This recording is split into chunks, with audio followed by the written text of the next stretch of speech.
Today on Locked On Rockies, breaking down another bullpen disaster, looking ahead to the future with prospects, but ones you might not have followed very closely to this year, and what to watch for the Rockies for the rest of 2023. We have a special guest joining us. Let's head to Purple Row. You are Locked On Rockies, your daily Colorado Rockies podcast, part of the Locked On Podcast Network, your team every day.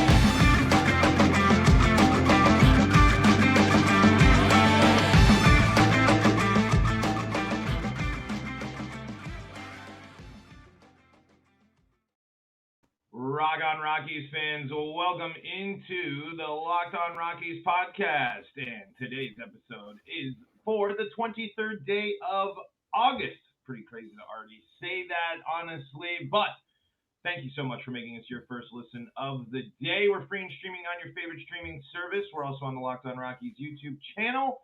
I'm Paul Holden. I am your host of the Locked On Rockies podcast, your Rockies fan extraordinaire. You can find us also on SiriusXM and the SiriusXM app. Today, I brought in the big guns. We had to bring in the fans of the show know that I'm an avid Purple Row reader. We had Skyler on. Skyler Timmins joins us today. And we had you on during the spring training time, I think, or right around spring training, right around when the season was going to start. So I wanted to bring him back because Purple Row is doing a lot of diving into the prospects for the Rockies, and the Rockies also are going through some stuff right now that I needed a little bit more expertise, and wanted to get some other Rockies fans and someone covering the team's thoughts on the state of the Rockies and where they go from here. So let's start an immediate right here. Let's do a little game analysis real quick. What the heck is up with the bullpen? Can we still lean on the overwork? It's been overworked due to this starting rotation. Is that something that we can still say is happening for the Rockies, or is this just a warning sign of a team maybe running out of gas here earlier than we thought? It could probably be a mixture of all of it, because they've been used more than pretty much any other bullpen in baseball. And so it could be a part of that, because you still have some good young guys in there, fresh arms. Tommy Doyle coming in, throwing in some good innings. But then you look, it's more the veterans, the older guys that are getting bumped up a little bit. Brent Suter on that first game against the Tampa Bay Rays, that seemed kind of fluky for Brent Suter. Tampa Bay is a really good hitting team. But Daniel Bard has just been kind of his continued struggles this season with his control and just the WBC dating back to that. So it's probably a little bit of overwork, running out of gas generally, because starting pitching's been better recently. Had some good starts there, at least 5-6 innings for a lot of guys. So it's just a matter of matchups and just not executing on their pitches, I think. Yeah, the location stuff's the most infuriating. That's really where the Rockies have gotten in a ton of trouble. I was at the game on Sunday there at Coors when the bullpen had the White Sox, had them on the ropes, had them ready for the sweep. And then yesterday, going out on the road and it's the offense is there. The offense is showing some signs of life, at least more so. So to see the bullpen kind of falter a little bit, just adds to the frustration of this season. And it's a lost one, sure. There's a lot of stuff, but the lack of I preach a lack of consistency from the Rockies here, especially this year. And I'm hoping it gets ironed out as the team actually gets more close to what it's really supposed to resemble, because this 2023 Rockies team will always be an anomaly when you look at how many injuries the Rockies had, who was getting consistent time, and the fact that the Rockies were active at the trade deadline. So this will forever be a weird year. But I'm curious, does it make you more hesitant to buy into and sign relievers? Brent Suter, you mentioned. I mean, I think it won't be bad if the Rockies extend him, but you extend Daniel Bard. Daniel Bard's overall been good for the Rockies, great at moments we've seen, but do you get a little weary of signing veteran relief pitching for the Rockies when moments like this happen? It's one of those things where everything has to come at the right price and just make sense, whether it's young or a veteran guy. Because you look at just bullpens are so volatile. You need a ton of arms, and it's getting that good mixture.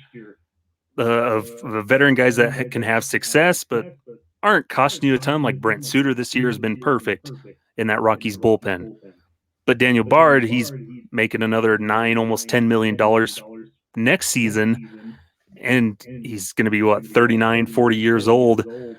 And he's already having these struggles. So it can be weary, but 1 to 2 year deals type of things, you can never go wrong with that.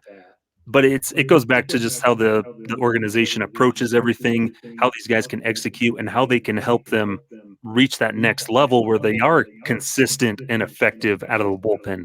Because then you can get a Matt Cook, who's been phenomenal aside from a couple of outings recently, but that's because he's been getting relied on more, and he's coming into deeper situations. So Yeah, it's like you said, Brent Suter and Cook. I mean, it's all worked out well, but then it's just like, wow. I mean, when they're off, it's just like, wow. Like, how are some of these losses from the late leads, especially what we've seen in the last 2 ball games, like, Bud Black was kind of leaning too much on his Bud Blackisms. The ball wasn't bouncing our way. I mean, listen, I liked Patrick Saunders' tweet back to it. It's like, I think there's a lot more that happened than the ball not bouncing your way when you give up 8 runs in the 8th. So going forward, do you think the Rockies will say it's next year and the Rockies are able to keep Suter, Bard is able to be, shift back, and I think someone who also has not been perfect this year but has shown moments of greatness, Justin Lawrence, you at least have 3 pieces of the bullpen you feel a lot more confident in. And do you think the Rockies have enough coming up in the farm system to add to this bullpen, or do you think they're going to have to try to go through and really bring in a few more veteran arms and use that 1 to 2 year deal? And will they have to end up overpaying for some bullpen arms to get them to come to Colorado? I think they've kind of learned their lesson with spending big on free agents, with the super bullpen, how that kind of imploded. Where with bullpen arms, there's so many other ways to bring guys in, even just for little stopgaps. And we've seen this year they've got a lot of good arms that are coming up with good, high octane stuff coming up that could be bullpen arms. And so amassing a lot of those guys has been helpful. But continue to scour the waiver claims and then pull out a Brad Hand type of deal, a Pierce Johnson type of deal. If you find yourself out of it by July or August, you can ship them off for some prospects that can replace them. Yeah, I think that, especially if this is the new standard for the Rockies, if they are more willing to punt at the deadline and kind of read into the the leaves a little bit and kind of have a little bit more foresight and say, I don't think this is going to go all that well this season. I think that is the right move, because I do think, and I'm curious, and this is just kind of going off of that, maybe bullpen arms get a little bit of a bump if they're successful in Colorado. If they're able to go, hey, if they can pitch a Coors for 30 innings in the first half of the season, they're a veteran guy that we know, that's a pretty good test for us to feel confident in shipping some arms. I mean, sounds like the Angels are always going to be interested, so we can just keep linking up with them as long as they're doing things. So I guess before we move on to some other stuff, did the Rockies do? I'm not going to knock really anything, because from the deadline, I think we'll see how the prospects pan out, but at least they made moves. Did the Rockies do enough to replenish the pitching at the trade deadline for their farm system? For what they have on the roster and what they were willing to do, I think they did pretty well with being able to move Mike Moustakas, CJ Cron, Randall Grichuk, Brad Hand, and Pierce Johnson. Turn that basically into 6 prospects that are pretty decent or have potential. Not too shabby. You'll take that. Could they have moved more? Maybe, probably. But for what they had and what they were willing to do in terms of value and everything, I think they turned out pretty well. And opportunities here in the coming off season of, well, maybe they look into moving Elias Diaz. Maybe they consider more moves around the diamond, maybe if they want to open up more room for money or for prospects with everything. Does Ryan McMahon get moved? Does anybody bite on that? Or Brendan Rodgers? So there's more options out there for them. But for the deadline recently, not too shabby. Yeah, no, moves were made, and it definitely. If we were watching C.J. Cron and Randall Grichuk take at bats for Montero and Totally at this point, I would be even more frustrated than I am. Let's talk prospects. Let's talk the Rockies going ahead, and I got an interesting one I want to run by you, Skyler, as well, because I kind of briefly mentioned this on my show, and it involves Charlie Blackmon and Chris Bryant. I want to talk about that coming up here in segment number 2. But before we do that, well, for a championship team, it's all about making sure every player is a perfect fit. It's the same when it comes to your vehicle. Every part needs to fit just right. So the next time you need parts and accessories, head to eBay Motors. With eBay Guaranteed Fit, you can be sure every part you need fits right the first time around. Just add your ride to My Garage and look for the green check to know the part will fit or your money back. Because just like in sports, confidence is the name of the game when you shop on eBay Motors. And with over 122 million parts to choose from, you'll be back in the game in no time. After all, it's easy to bring home a win when the right parts are guaranteed. Get the right parts, the right fit, and the right prices on ebaymotors.com. Let's ride. eBay Guaranteed Fit only available to U.S. customers. Eligible items only. Exclusions do apply. This is the Locked On Rockies podcast for free and streaming on your favorite streaming service, bringing you your daily Colorado Rockies talk right here on the Locked On Podcast Network. Shout outs to all of you for making this your first listen of the day. And if you're listening to us every day, I know you're heading over to Purple Row, and I know you've read some work or listened, because you also host a podcast as well, Skyler, if I'm correct. Yeah, we do the Affected by Altitude podcast, myself and Evan Lang, primarily doing it. Excellent. More Rockies pod.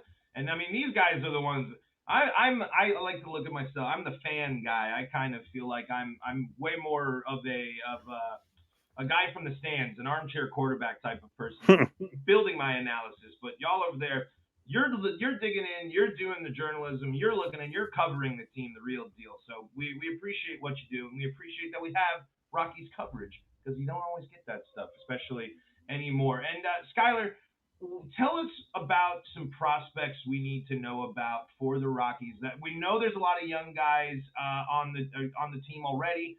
Are there maybe some call-ups that we'll see late in the season? Who do we need to know about for the Rockies in the farm system? And we talked a lot about pitchers in the first. Are there any pitchers maybe coming up that we could see before the end of the year? There's a couple of them. I don't know if necessarily by the end of this year. There's definitely some potential. But guys like Jeff Criswell, I think of immediate guys that are kind of they're on the cusp of starting pitchers down in AAA Albuquerque. Pitching in Albuquerque's been tough this year, and they've kind of been plugging in guys that have been converted from relievers into starters down there. So there hasn't been a lot of things there, but Jeff Criswell, I think, he's been a staple in that rotation all season. ERA's been kind of high, but you can expect that in Albuquerque. But he's shown some good flashes in there, and he was acquired from Oakland for Chad Smith in the offseason. So he's that guy that he's on the verge that could be there, but he's one of those kind of depth pieces. But in terms of like prospects for the future, we already mentioned the trade deadline guys, but any of those guys are ones to really keep an eye on here coming in by the end of this season or in the years to come. Like Victor Vodnik has been turned in some pretty good outings down in AA Hartford. Now he's up with Albuquerque, getting his time there. Tanner Gordon as well. So there's a number of those guys that are getting even closer. Yeah, high octane guys that have some good stuff in the tank. But it's for me, it's looking at the future of in the next couple of years, where I just had a discussion with Stephen Rice, the play-by-play voice for the Fresno Grizzlies, and talking about guys down there, and it's pretty well known the organization's pretty bottom heavy at the moment and talent wise. And that's partly a good thing that there's so much talent that's quickly getting promoted now. We're seeing of guys that were just recently drafted moving up to AA, and like Seth Halverson. But down in Fresno, I think the pitcher that people should take more notice of is Michael Prosecki, where the dude has turned in a solid season with Fresno, just kind of out of nowhere. And was projected as a reliever, but he's been entered into the rotation and he's been dominant. A sub-3 ERA. He's got 10 wins. No, he's not going to overpower you, but he's a crafty lefty. And I always love crafty lefty pitchers because they're just successful. They find a way to get outs, and he's a legitimate pitcher and not just a thrower. And that's a pitcher that I think fans are going to should start to take more notice of as he continues to progress. How's my Bobcat friend Joe Rock doing? What's the latest? Do you know anything? Have you heard anything about him? I've caught some games of him pitching in Albuquerque, and dude looks like the Spot from Across the Spider-Verse, just the limb proportion. But there's a lot of those guys down in Double-A Hartford that they've taken their lumps, but there's also been progress. And I think Joe Rock has been one of those guys where he'll throw out some good solid outings, and then he'll take his lumps in some others, and kind of that middle of the road, middle of rotation type of production.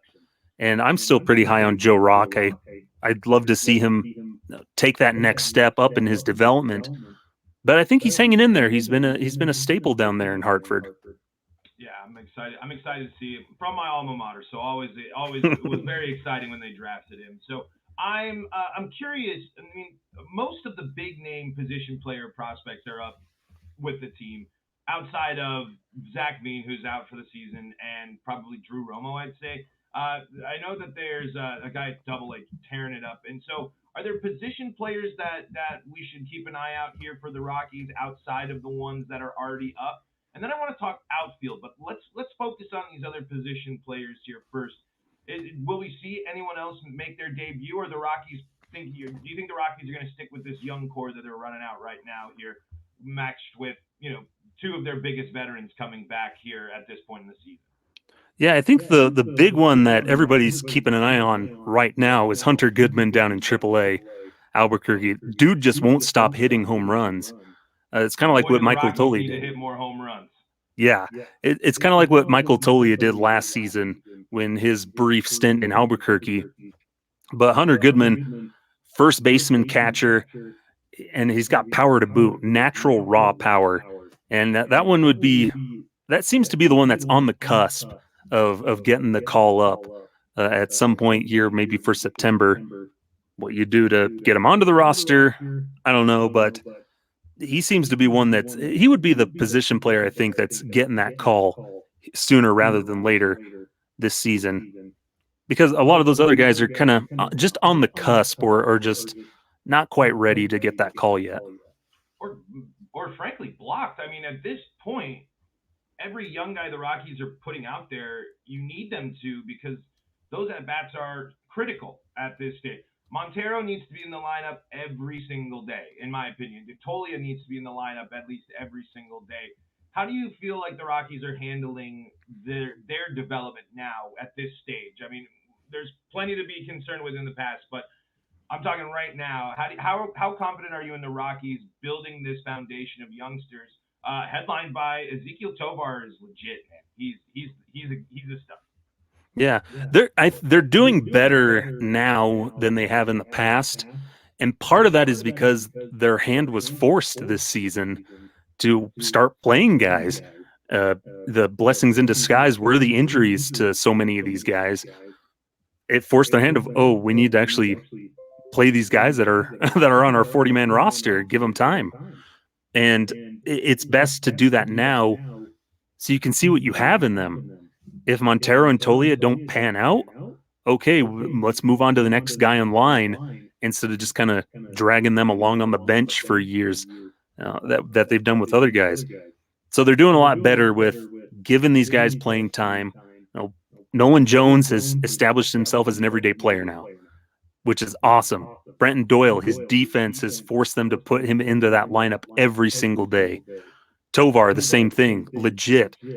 And Michael Toglia and Lars Montero, they can be that platoon playing first base, and Toglia can play right field pretty well. And you've got that DH spot that you could slide either of them into, if they're willing to do that.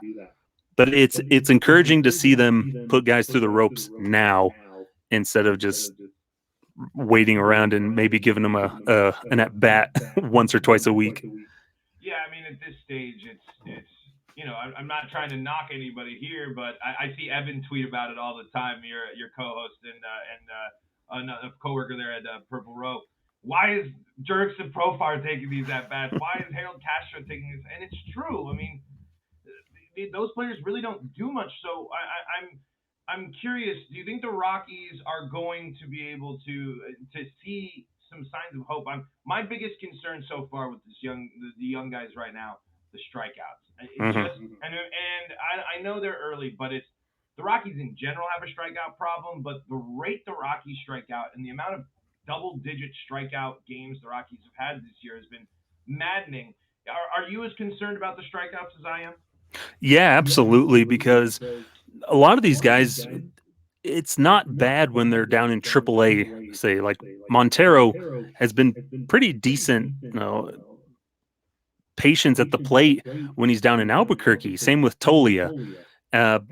But then they get up to the big leagues and they just look overmatched. Their plate discipline goes out the window. They're swinging at stuff in the dirt. They're swinging. So the concern with the strikeouts kind of blends into concerns about what is the team doing to help these guys continue to develop and adjust at the big league level. Because sometimes it feels like the development stops as soon as they get to the big leagues, or it's just little tiny things here and there. But an argument on the other side of that is we look at Ezequiel Tovar and his growth over the course of the season, where, yeah, he was still striking out a ton. He still kind of strikes out a little too much. But we've seen his growth at the plate, where now he's holding up on some of those swings. He's drawing walks. He's finding that pitch that he wants to drive. So it is concerning, and it's just something that they really need to figure out, because you can't do anything. All your power and talent doesn't matter if you can't hit the ball. Right. Yeah. And it's just the Rockies are so far from the Bombers days.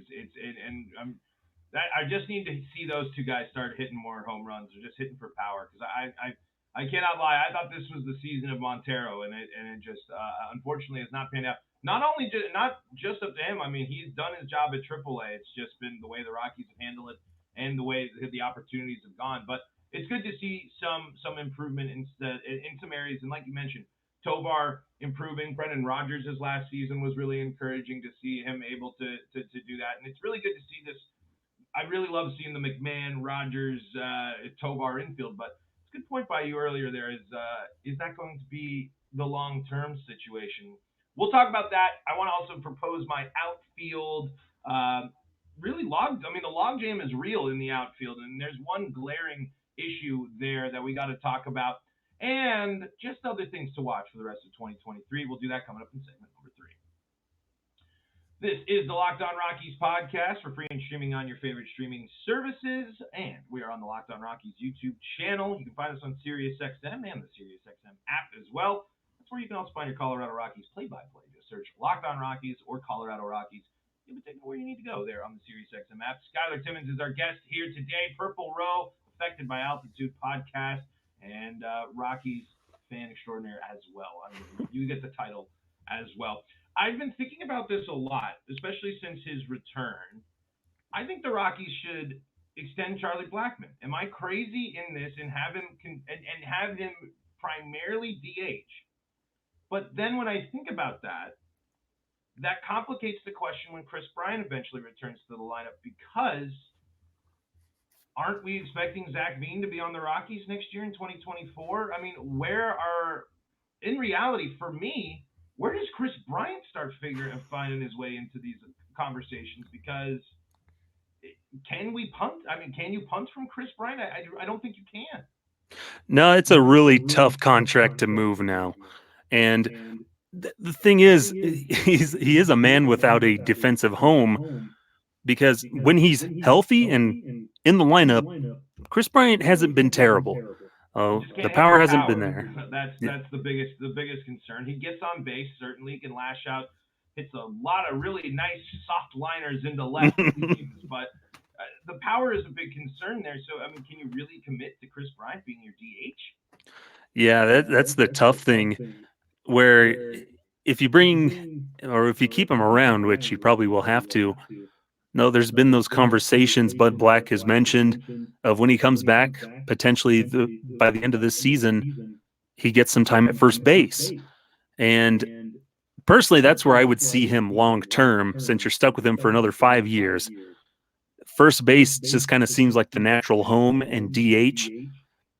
And that's why it's good to get Montero and Tolia playing now, because if they're not doing much, then maybe you can trade them in the offseason to open up space, because you've backed yourself into that corner. But yeah, there's such a jam everywhere, whereas, yeah, I would love to have Charlie Blackmon come back, because the team needs a leader, and Charlie Blackmon is that leader that the team needs. But you got to find a way to fit everybody in while still having your prospects come up and play, because, like you said, there's a log jam. There's guys coming, and there's no room for error at this point.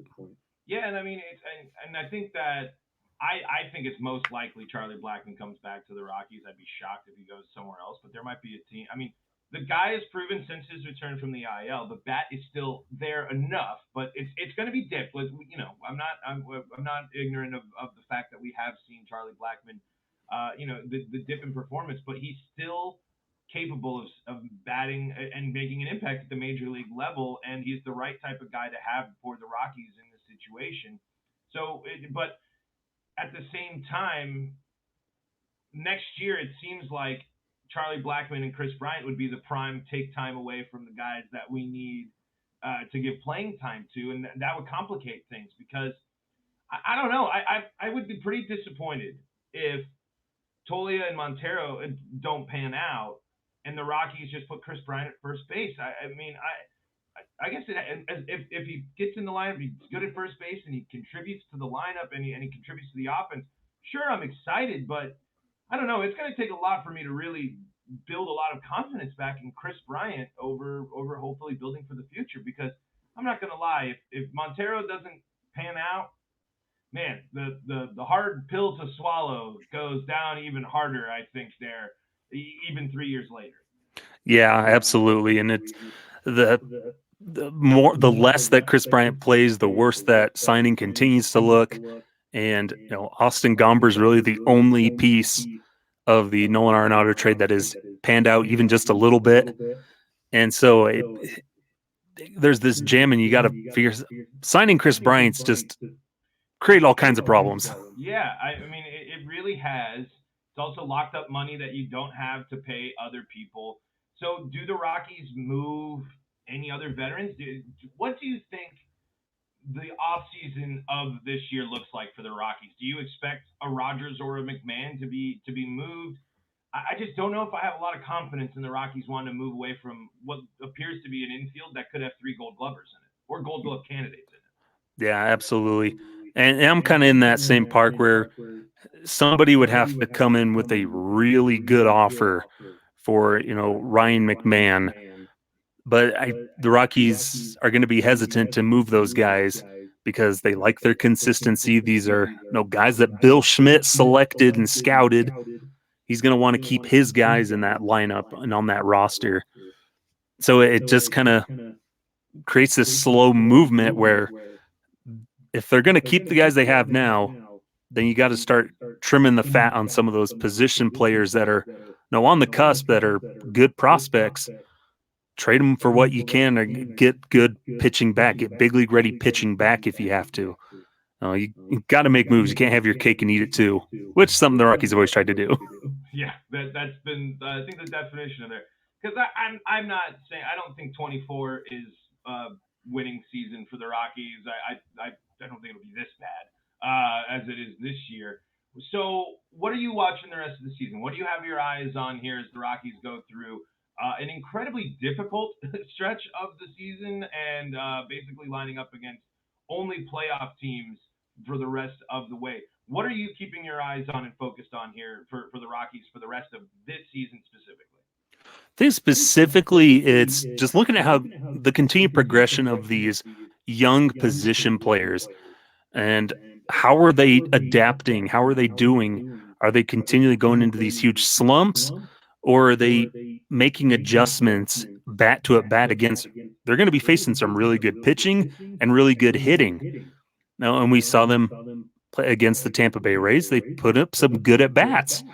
And so that's something that I'm keeping an eye on, is how do these young guys continue to adjust against better competition? Because the White Sox aren't good.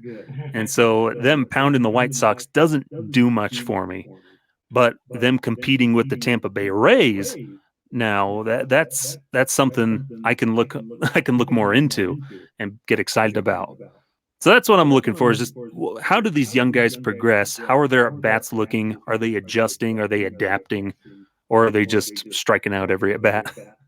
Yeah, I mean I feel like that's what we got to do, right? I mean that's what this season is. It's you got to find the small things, and if it's Ezequiel Tovar continues to be underlooked as I'm not saying he should be the rookie of the year in a very crowded rookie of the year race. I'm just saying not enough people have watched Ezequiel Tovar at the national level, and it's really cool to see the Rockies have hit on another shortstop, but a different version. It's kind of it's kind of more of a Tulo, but but still with a little less pop. But I see more Tulo than I see Story. It's pretty cool that the Rockies have yet another stud there at a very important position. Skyler, one last question before we go, because it's something that we're going to need to keep our eyes on here as the offseason does approach.